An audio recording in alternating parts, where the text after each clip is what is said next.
میرا نام لے کے کہنا کہ یہ غلط نہ کرنا، اس دن مجھے کہنے لگا کہ آپ ایک لیکن میرا یہاں کی دنیا کا کوئی نہیں تو آخر کہا زید بن زید حضرت بن حارثہ رضی اللہ تعالیٰ عنہ بڑے جلیل القدر صحابی اللہ کے نبی نے ان کی محبت میں اپنی خوبی ذات بہن زینب بنت جہش یا زینب بنت امیہ کی بیٹی کی امیمہ اپنی خوبی ذات بہن سے رشتہ ڈال دیا، پیغام بھیجا۔ زینب نے اور ان کے بھائیوں نے ناگواری کا اظہار کیا کہ زید کا غلامی کا تقویٰ ہے، یار بڑے اونچے خاندان والے ہیں، ہمیں وجاہت منصبے والے ہیں۔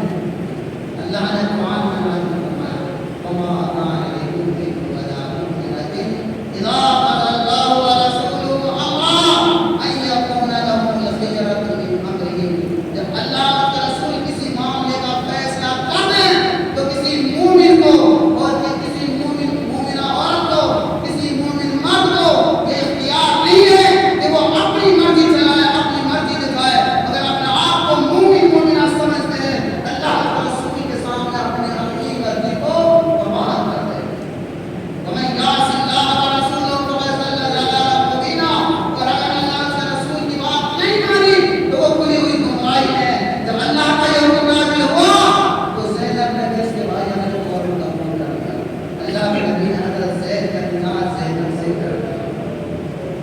اب زینب کو ہلکے میں لیتی وہ نیچے نہیں مارتی تھی، زید بیچارہ نیچے نہیں مارتی کرتی تھی، لوگ کو مشہور نہیں مارتے۔ اللہ کے نبی سے آ کر شکایت کرتے تھے اللہ کے رسول زینب نے نکاح یہ رشتہ ناگوار کہتے ہیں کہ یہ طلاق سمجھا جائے گا۔ اللہ کے نبی نے طلاق نہیں دیں گے اور کو دکھانا ہے، کرنا ہے۔ ادھر بات ابداس رہتے غمگین رہتے کہ زینب مجھے ہلکے میں لیتی ہے اور ان کی دونوں کے آپس میں اندر رہتے۔ آخرکار اس سے جو اگلی آیت ہے کہ استغفروا للذی انعم اللہ علیہ، اس پوری آیت میں وقت نہیں ہے تفسیر کے لیے۔ آخرکار اللہ نے وحی کے ذریعے سے پہلے ہی نبی کو آگاہ کر اطلاع کیا کہ زید کی زینب کی طلاق ہوگی اور بعد میں پھر آپ کا نکاح ہوگا اور نکاح بھی عرش والا آپ کا کرے گا اور پھر یہ جاہلی نسل کی توڑی جائے گی کہ جو گود کے لیے وہ سے نکاح گود کے بیوی سے نکاح جائز ہے۔ زمانہ جاہلی تو برا سمجھتے تھے، بات اللہ کے نبی کا نکاح ہوا، آسمان پر ہوا